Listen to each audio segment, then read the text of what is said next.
Hey everyone, welcome back to Sheff Utd, and it's time to do one of my favorite videos of the week, Game Week 21 predictions, Premier League predictions. And today, after a long time, I've got a special guest back. We had a competition and I won it, and that is the baller. Do go to his channel, subscribe. The link is in the description. So, brother, how are you doing? And I'm excited you are for this video.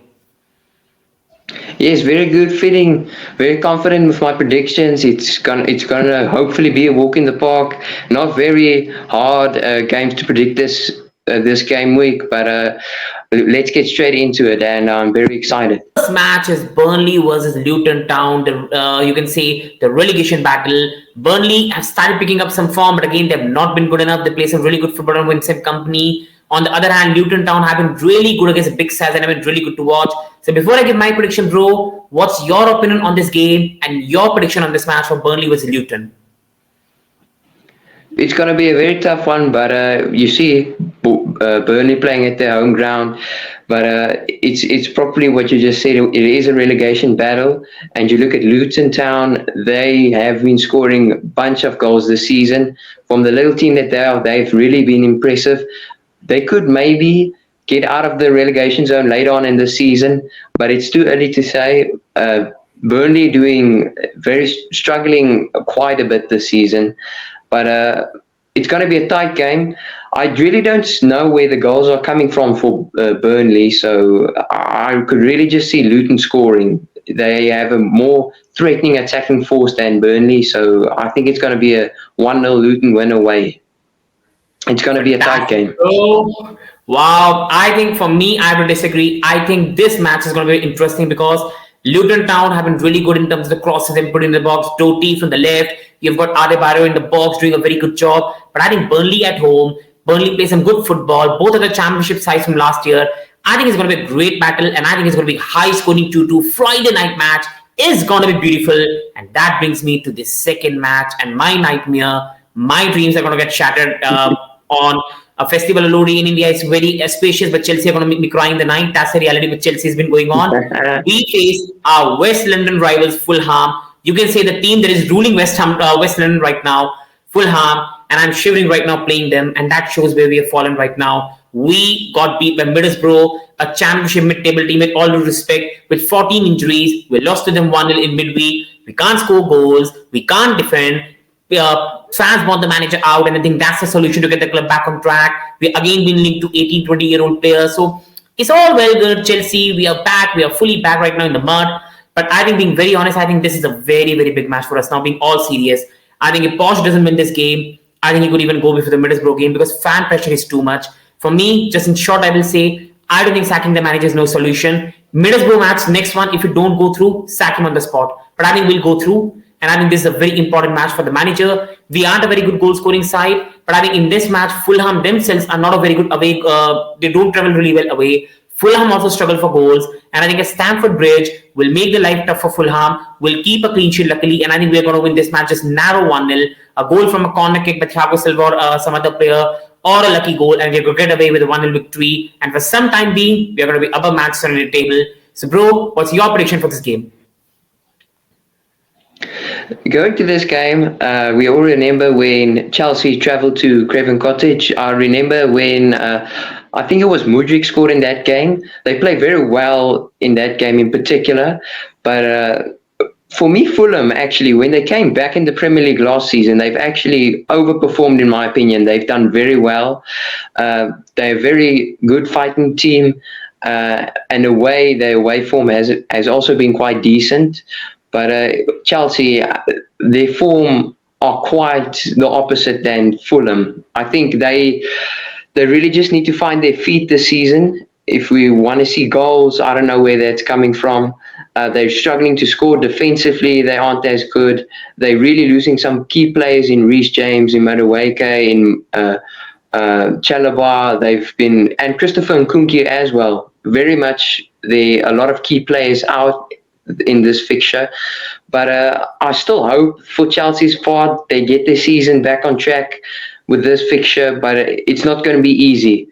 We all know every game in the Premier League, it's never going to be a walk in the park, so it's going to be a tight game, but hopefully for Chelsea's part they get a 1-0 narrow result. Agreed, bro. I think good news is a Medicaid for this match. And Kuku should also be able to play. But again, with Reece, wishing him the best, is going to be out for some time. We also have Lavia. We still have 10 to 11 players injured. So it's still a big problem for us. But there's no excuse to not beat Middlesbrough. And it's no excuse to not beat Fulham, with all due respect. We need to climb the table. That brings me to another very interesting clash. One side who have lost their form, who have lost their steam, Championship football, playing too many matches, and injuries have not helped Newcastle and Eddie Howe. They got a much needed win in the FA Cup against Sunderland, the rivals. That was so massive. And now they've got a 1 week break. They've got some players coming back for this match. They still might have Almiron, Gordon, and they still will have Isak front three. Bruno Guimaraes is going to be there. Botman, Shara back as well. Trippier is going to be there. Burnley is going to be there. So Nick Pope is injured as well, but still they have got a bit of core coming back. And Manchester City, Haaland might start from the bench. Kevin De Bruyne might not start. St. James Park, motivated. Atmosphere is going to be epic. I just feel that this could be the match which could start a bit of Newcastle renaissance. I'm still going in this match for 1-1. I can't see Newcastle score a lot. I can't see Manchester score a lot. I think it's going to be a great week for Arsenal and Liverpool fans. And I think Newcastle are going to make Manchester City drop points, but not beat them. But bro, what's your prediction for the Newcastle-Manchester City game at St. James Park? So, St. James Park has been an absolute fortress on some occasions. They have fell off a bit this season. Manchester City all as well have fell off a little bit. If you compare to last season and a lot of seasons before, it's actually strange to see a Man City that isn't top of the league at the moment. We usually are used to them being top of the league for most of the season, except last season where we saw Arsenal rise. But yeah, these two teams have underperformed slightly, but Newcastle really have underperformed if you compare to last season. They're not as dominant at the moment, but I still think they'll bounce back. They have a great manager. They have great players. Surely they have a lot of players that can pose a threat to the opposition. And we knew Manchester City, sometimes they can be reliable in defense. Kevin De Bruyne being back, he can be very good for them in attack. But this is going to be a very tight game. It's going to be decided on the tightest of margins. But you never know with Man City. Some games they really dominate. But I still think this is going to be a very tight game. And I'm pretty sure Man City should come away with the win with their Belgian king back on track in the Premier League. Hopefully they I really want Newcastle to win, but unfortunately, it's probably going to be Man City coming away with the 3 points. I'm going for a 2-0 win.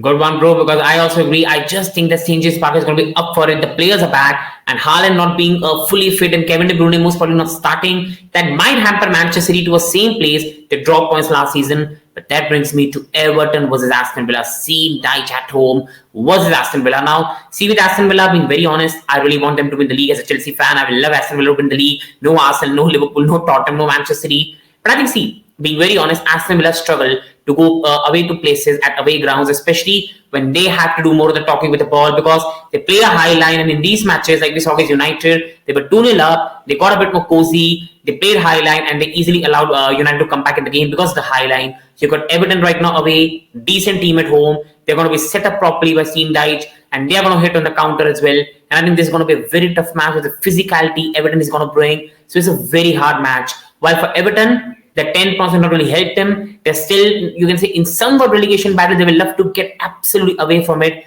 And at home, I just feel this is a 1-1 written all over it. I can't see Aston Villa really beat Everton right now with the way Everton defensively are solid. These are the places where Aston Villa struggle.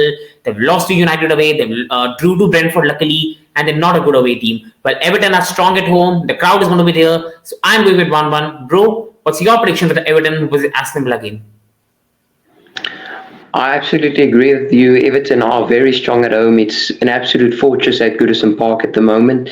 Aston Villa actually have two big injuries for them, with Tyrone Mings and Pau Torres still being out.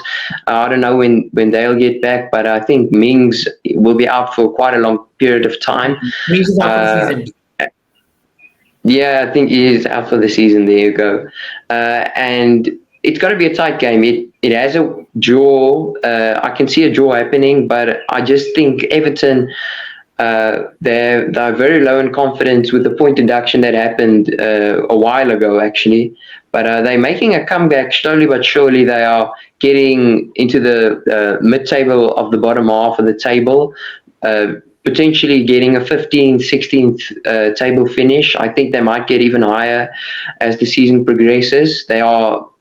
You never write them off. Compared to last season, they are much better playing. I know the table doesn't say so, but unfortunately, with the point deduction, they would have been much higher in the table. So they've really performed much better than last season, much more confidence in the players. They have a bigger goal threat than last season. And Aston Villa, as you said, I would really love them to win the league. They're a very dominant force, a lot of attacking options and threats lurking there, great skill sets among Leon Bailey and a lot of other players. And it's going to be a tight game. I'm going to agree with you I think it's going to be a 1-1 draw as well. That's a pretty good prediction. Absolutely agree, bro. We are agreeing on this one. So, people, we are going with Everton 1, Aston Villa 1, and that brings me to the big game of the week, pressure game. Manchester United are 8 points away from Tottenham in the top 4 battle. This is going to be big. But I'm not going to predict this fixture first because I've got a special Manchester United fan, Debola, along with me. He's a Manchester United fan. So let's just go to the Manchester United fan predicting this game and about his manager, Erik Ten Hag. Bro, do you see Erik Ten Hag winning in front of Sir Jim Ratcliffe at Old Trafford this game week?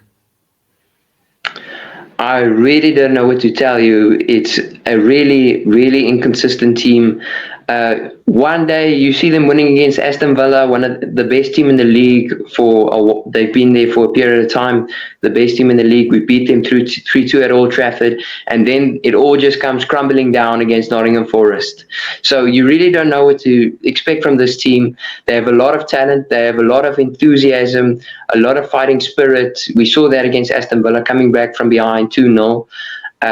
I think we're a very dangerous team. I just think if we are solid at the back, the midfield stable, and I think Casemiro, I think he might play this game. We have suffered with a lot of injuries this season. Tottenham on the other side against Ange Postecoglou, they were top of the league for a little period of time, and then they absolutely just crumbled. I think they were like sixth for a while. They're losing 3 games in a row. And they've started to climb back on the league. They've started to get back on track. They have a lot of attacking threats as well in Son Heung-min and much more players. Udogie, a lot of good players, a lot of quality players. Son will be available for this game because of Asian Games, so there will be no Son. They still have a problem. I believe Van de Beek should start, but he's a doubt. Romero is a doubt as well to start. Timo Werner could start this game because Son won't start this game. Son is not available because he's went to the AFCON, which is starting, I believe, today or tomorrow. So, no Son, it most probably could be a Timo Werner, Kulusevski, and a Richarlison attack, or one of Brennan Johnson. So, does it make you very confident for the result? Because no Son Heung-min, no Maddison, most probably no Romero or one of Van de Beek. So, does it give you confidence that you most likely should be able to beat this Tottenham side with so many injuries? Yes, it absolutely makes me confident, but you never know with Man United. You can have all the quality removed, they could still slip up. I think with Manchester United, when you get in latter stages of the game, they absolutely lose focus, and when they start conceding goals, it's like game over. You saw that against Bournemouth. But it does make me confident, losing Maddison and Son, a lot of big name players for Tottenham. They really get the result for them in big games like this. But it's still going to be tough. You shouldn't write them off. Either one of these teams, they're very evenly matched. If you look at the table, Tottenham being slightly ahead of us, I think that by like 6 points. It's still the early days. You never know where they can get it. Tottenham on 39 and United on 31. Yeah, and I really think at Old Trafford, it's not a fortress. Don't get me wrong. It's like the theatre of nightmares over there. And high line that Ange Postecoglou plays, like the high line, like we know Ange Postecoglou is going to come for the game and come for the kill. Tottenham are not going to sit back and allow like United a lot of enjoyment. They're going to come there and take you on. And this is where United really thrive right now, because I remember the last game at Tottenham away. I think second half you were battered by Tottenham. That could have been a 4 or 5-0. But the first half, Bruno Fernandes missing from 5 yards, a simple header, Rashford hitting straight at the keeper, Vicario. So you could easily have been 2-0 up by halftime as well. And with most of the side still injured, but still you have some players coming back. High line of Tottenham. Do you think this could be the match you go on and win? or is top four battle over? Because if you lose this game, I think it's over for you, top four this season. Hey, but it's still, I actually agree with you there. It's going to make it much harder. But we all know Tottenham at the end of the season, they all just choke. I can't remember the last time Bro, if Tottenham they beat you, actually they're went going to on. be 11 points. If they beat you, they're going to 11 points. Aston Villa are 11 points above you. Liverpool are 14 above you. City are 12 above you if they win the game in hand. Arsenal are 9 points above you and they play Crystal Palace. This match is a must win if United want to get Champions League football. So, do you think Erik Ten Hag is going to save his job, impress Sir Jim Ratcliffe, and beat Tottenham at home? I actually agree with you. I think they will. But it's going to be tight. It's going to be like a 1-0 or a 2-0. But if Tottenham sit back and relax, they're going to park the bus. We all know they're going to, every time they play us at Old Trafford or away, they'll always sit back and we always find a way to I think score. there's a very different one. As much as I've seen Tottenham It this is year, a very different one. Yeah, Ange Postecoglou himself said in his press conference that I'm going to play my game, whatever happens, that happens. The man literally played with high line with 9 men against Chelsea. And yes, it did not work, but I applaud his, But they still lost, endurance. So this is why Yes. Tottenham are going to take you on. Tottenham will take you on. Now, what do you think? Because your defenses, They will. in my They're still opinion, going to take us on, but in moments when they're going to be unsure, and sometimes they're very disorganized. If Tottenham yeah. aren't stable enough, they're very disorganized, and then the goals just start coming. Quickly with Tottenham, I'll just say my prediction very quickly. I think with Tottenham, as much as I know Highland can cause them problems, but I see match standard defense, Dalot, Van Bissaka, Luke Shaw, there's no guarantee will he start the match. Defensively, United are not at the best. Aston Villa could easily pummel you 3 or 4 by first half before you came back in the game. So it's not like United are really like playing high-flying football. Defensively, they're solid. Let's see how Varane and Evan does. Werner, you like him or don't like him, he's a low-risk signing. He can run in behind, cause you problems. You go on to Kulusevski, he's an intelligent player, makes good passes. Richarlison has found some of his form. So it's about defense for me in terms of how both defenses do. And for Tottenham, how they handle Rashford on counter, how they handle Garnacho on the counter attack. Because this is where, for me, Rashford and Garnacho thrive on the counter attack, running in behind like they did against Aston Villa. This is why my prediction, before I ask you a prediction, I think it's going to be 2-2. I think it's going to be a great game. I think they're going to miss Romero and Van der Veen. And if one of them doesn't play, it's a long day against Rashford and Garnacho. But on the other hand, I don't trust Dalot and Van Bissaka to handle their batters very good, especially Dalot defensively. This is why I see a 2-2. And when your manager is taking a DM off against Nottingham Forest to bring a McTominay, who is more like a player who should go forward, when a manager makes such pathetic substitutions, I'm not trusting Ten Hag. So I'm going with 2-2. Bro, what's your prediction for the game? I think it's going to be 2-0 Man United. I'm just confident because they're very unstable in moments, and then they just have a complete meltdown. We saw that. I think it was a few years ago when Ronaldo was still playing for us. It was like I think it was 2 years ago. It was home at Tottenham, but I know it's a very different game now. But they're just so disorganized, and then you just lose possession.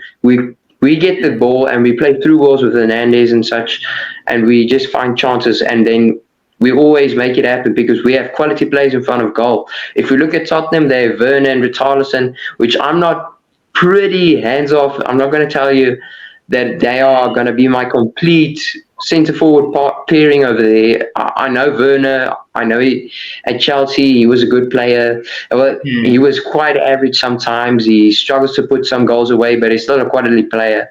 But Richarlison is very like, there's a wall in back of me. I'm going to bang my head if I remember Werner. Respectful. Always love Werner, but the man gave me the biggest head.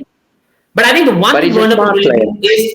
But I think the thing with Werner is it's not about goals. But Werner is about dragging players along with him, creating space for the other players. He drags 2 players with him. So I think that's the thing I can see with this. But I agree with your prediction, brother, because we have to go to many games now. My brother has gone with United 2, Tottenham 0. I love that because I still want Chelsea to be in fight for a top 4. But I'm going with a 2-2. I know I'm joking because we aren't finishing top 4. But that brings me to Arsenal versus Crystal Palace. This is a big match. This is a massive match for Mikel Arteta's team. I still believe Arsenal fans are a bit overreacting because I think there's still a lot of season to play. There's no point right now to talk about Arteta in or out. Be patient. Let's see how the season goes. If you're an Arsenal fan, wait for the end, and then you can give your opinion on Mikel Arteta.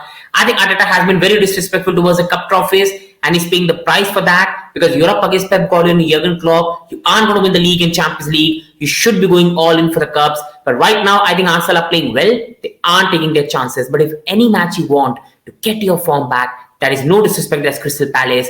They are not very strong right now. Crystal Palace are going to sit back. And this is one of the match Arsenal with 2 weeks break could enjoy. I can see Bukayo Saka feasting, Martinelli feasting. I can see Ben White overlapping and having a good match in this one. I'm going with a very thumping Arsenal victory, 3-0 in this match. Bukayo Saka getting a brace and a goal in this game by if Gabriel Jesus is fit or by Gabriel Martinelli. Bro, what's your prediction for this game?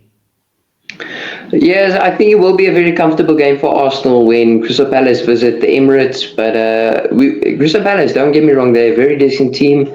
I just don't see them winning Arsenal. I also see them sitting back. Arsenal coming for them, coming for the kill, beating Crystal Palace. I think it's going to be a it could be a very dominant game. It could get ugly. You never know.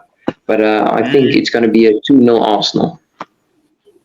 Okay, my brother, we both agree it's going to be a good victory for Arsenal and good day for Arsenal fans. Now coming on Brentford with Nottingham Forest. This could be one of the most dull games this game week. Ivan Toney is back, but he's coming back after a very long delay, people. So we can't expect him straight away to hit on the shooting boots. And the biggest miss for Brentford, and this is why they could be dragged in a relegation battle, is Bryan Mbeumo. He's still out for a month. If you have no creator in your team, it's going to be a problem. If Mbeumo was there and Toney was back, my FPL would have been epic. But let's leave that aside. I think this match has a dull match written all over it. I think it's going to be dull. It's going to be sleepy. I think it's going to be 0-0. If it happens high scoring, well done. I'm going with Brentford 0, Nottingham Forest 0. I just can't see Brentford score. I can't see Nottingham Forest in this game being very attacking away from home. Nuno is going to prioritize a draw with his back five formation. So I'm going with Brentford 0, Nottingham Forest 0. Bro, what's your prediction for this game? Yes, I absolutely agree with you there. It's going to be a boring game. Ivan Toney will still be finding his feet. He's not going to be up and running straight away. I also see that happening. But Brentford, they also have some injuries. Bryan Mbeumo's out. Mm-hmm. And this could actually mean, quality-wise, Nottingham Forest have the upper hand. But I still think it's going to be a boring game. It might be like a 1-goal or a 2-goal that could actually separate these two teams, but it's really going to be tough. I still also see a draw. I think it's going to be a 1-1 draw.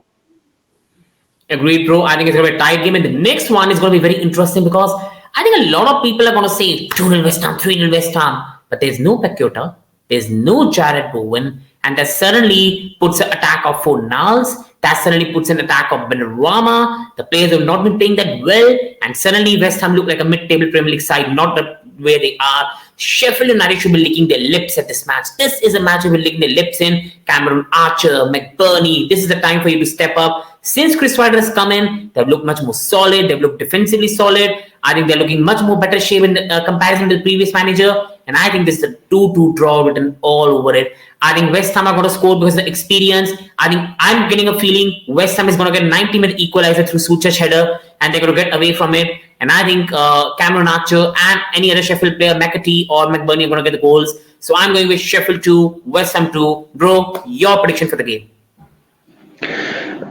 Absolutely, quality-wise, West Ham are a better team. They've actually done better this season than last season in the league. They are doing much better than last season. I think they were like 11th or 12th last season. I think they finished 15 last season. They were, yeah, they've done way better this season in the league, and actually the conference, the Europa League, or the it didn't really even comprehend with how they're playing. It didn't influence anything. It's just a walk in the park for them. They've got their results so far this season. West Ham fans can be very optimistic this season. They can go far. You never know, and it's still early as well. They have higher places to go, but I think the further it goes on, the higher they go in the Europa League. They could even be even lower than they are now. They could drop some points, but I think this is a place where Sheffield United can get some points. They could be dangerous on the day at Bramall Lane. They could really be dangerous. They have players that can hurt you, and in the Premier League, it's never a walk in the park. So I actually see this one in Sheffield United coming for a win. They will be all out fighting to get something. They're very, very good players. They can make something happen. But they are bottom of the league, I think. Yeah, they are. But you never know. They can still get some results. They could get out of that relegation zone later in the season. I think it's going to be a 2-0 West Ham win still. Okay, bro, but that brings me to your rivals. Bournemouth versus Liverpool. This is going to be a spicy game. Dominic Solanke up against his former employees. There's a time for revenge. No, it's not going to be. Liverpool are so good defensively, let's be honest. Virgil van Dijk, if you put disrespect on his name, see, I'm a Chelsea fan, but if you disrespect that guy, I think you're lacking a lot of things. He's one of the best defenders, one of the leaders. Konate has been solid this season. Gomez has been playing out of his skins right now. Trent injuries are like a big problem for them, but Connor Bradley has done really well when given a chance. I think this match is going to be a bit hard one for Liverpool because there's going to be no Mo Salah. So a lot is going to depend on Jota, Gakpo, Diaz, Nunes. Nunes is a chaotic player, but he's not clinical. Gakpo and Diaz have not been at the best this season. Jota has just come back. But I think this could be a tough game where Liverpool's leadership, where Liverpool's experience get them away. Just like the Crystal Palace match, I think Bournemouth are going to be the better team. But I think Howe, Elliott or Curtis Jones will get them the winner in the end. And I think Liverpool are just going to edge this game 2-1 away at the Vitality Stadium. Bro, what's your prediction for the game? Bournemouth versus Liverpool.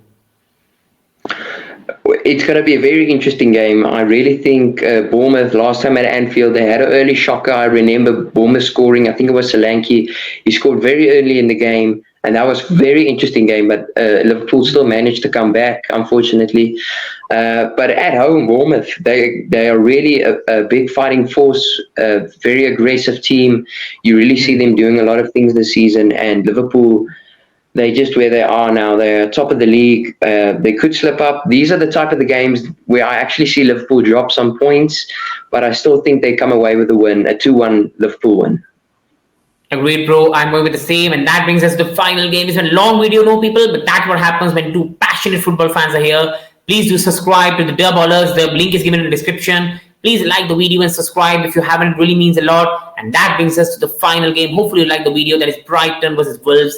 This is a really big game, people, in terms of this is a spicy good fixture because the last time these sides played, Brighton beat Wolves 4-0 away from home. That time, everybody in the prediction table had Wolves going down. Nobody thought they'll be right now up in the table. And this week, if Wolves beat Brighton, United lose to Tottenham, and Chelsea draw to Fulham, Wolves could be above United and Chelsea in the Premier League table. That's how good they've been. Brighton have been really good, but they've been suffering with injuries. Estupinan is back, but Mitoma has gone to the AFCON as well. So Mitoma won't be there as well. They still have no Solly March. They still have a lot of injuries to really contend with. I just feel at home, Brighton is going to play some really good, sleeky football. Nice one touch, beautiful. And Wolves are going to counter. And I think, Wolves are not a very good goal scoring side. Matt Tiscuna, hopefully Neto plays in this game. Hwang has also gone to the AFCON as well. So that is a big blow. But I think Brighton, also without the players, are not a high goal scoring team. I'm going with a 1-1. I think it's going to be a great game. And both sides are going to play good football and miss some easy chances. So I'm going with Brighton 1, Wolves 1. Bro, what's your prediction for the final game of this game week? So the final game of this game week, Wolves against Brighton, it's going to be an interesting game. But Brighton, they are a very, very dangerous side. As you said, 4-0 the last time they came to, they played against Wolves. And they're a very dangerous team. Brighton, they score a lot of goals. We know they're very dangerous on the front side of the pitch, and they're very solid at the back. And we also see Brighton making a lot of substitutions at the end of the game. We see the players like Estupinan coming off the bench and getting the goals for them. So the manager De Zerbi, he really has thoughts in the plays he picks for the games, and when he also relies on very good quality players coming off the bench and getting the result for them. And I think Wolves this season doing much better than last season, in my opinion, playing better football, being more helping themselves to express themselves on the attack, and very solid in the defense as well. I think this is going to be a very strange game from the face of it, but I still think Brighton would dominate at home. They are a very good team. At the Amex Stadium, final score, it's going to be a 3-0 win for Brighton. Wow, that's a big one, guys. Please do like, subscribe, please support the channel and go to the ballers. Subscribe, the link is in the description below. Thank you so much, brother, to join. And today it was a pleasure. Thank you, people. Have a good night. Take care.